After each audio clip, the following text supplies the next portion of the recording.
Hey everybody, welcome back to NCG Gaming. Feel free to follow us at Unite on Twitch, and don't forget to like and subscribe to the video. Now let's take a ADS look at Far Cry 6.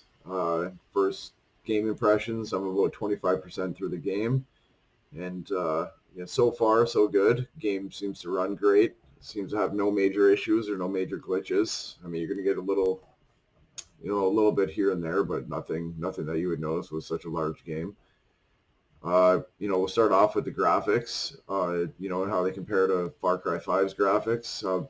Basically, it's no comparison. It's pretty much superior in every way, from, the guns to the scenery to just, frame rates and, to the fire scenes, to the enemies when you shoot them, to the ragdoll effects. It has a good day-night cycle. It has a good atmosphere. You also get weather effects. You get lightning, thunder.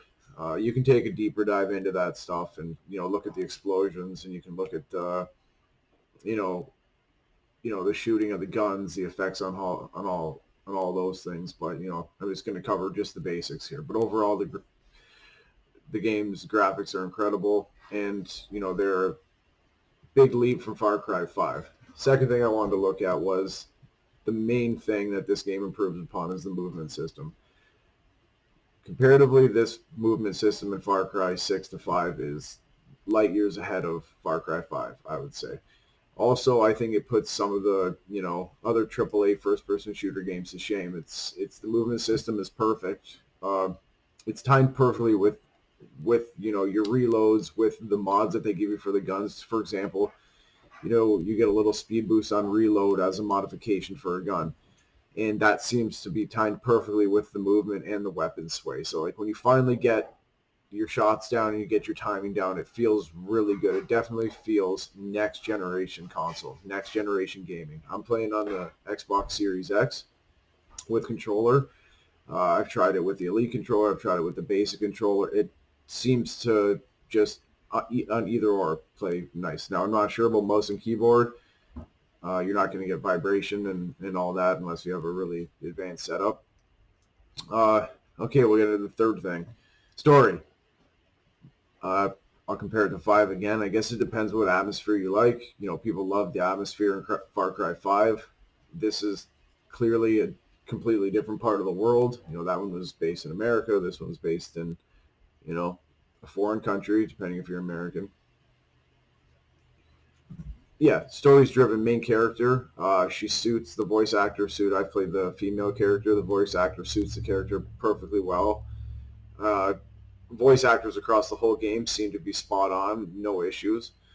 The movement of the characters with the voice. The syncing of the voice of the lips seems to be pretty on point. It's basically like watching a movie.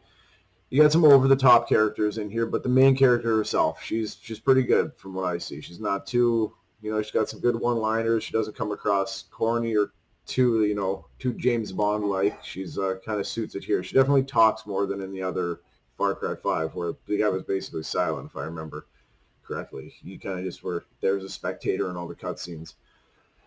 And going to the fourth point I think I'm on, which is weapons and customization and just overall, stuff to do in the game. It's jam-packed. You got more weapons, mods, attachments, weapon charms, weapon skins, and you got more than enough objectives to use them in. So overall, I'd have to give this game, pretty much a 9 out of 10. The only reason it's not a 10 out of 10 is because there's no PvP multiplayer, which to me, watching this game and seeing the movement system that they got, it seems to me like there's going to be a pretty good PvP game come for this.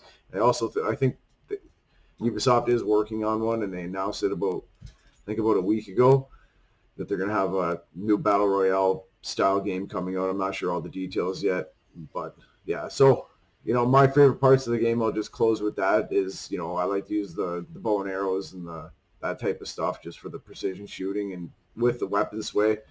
You can't say enough about it. It's a lot of fun. So, yeah, you can play the game on 2 modes. You can play it on story mode or action mode. Either or is fun. I play it on action mode, but I imagine it's just as fun in story mode if you don't really feel like getting killed all the time, because the they got pretty good aim. Let's just say that you gotta use strategy while you're playing. You can't just you can't just run in there all gung ho. So. All right, I'm going to leave it at that. I'd like to thank you for coming by the channel. You can follow me on Twitch at Unite77. Don't forget to like and subscribe, and see you later on the next one. Thank you.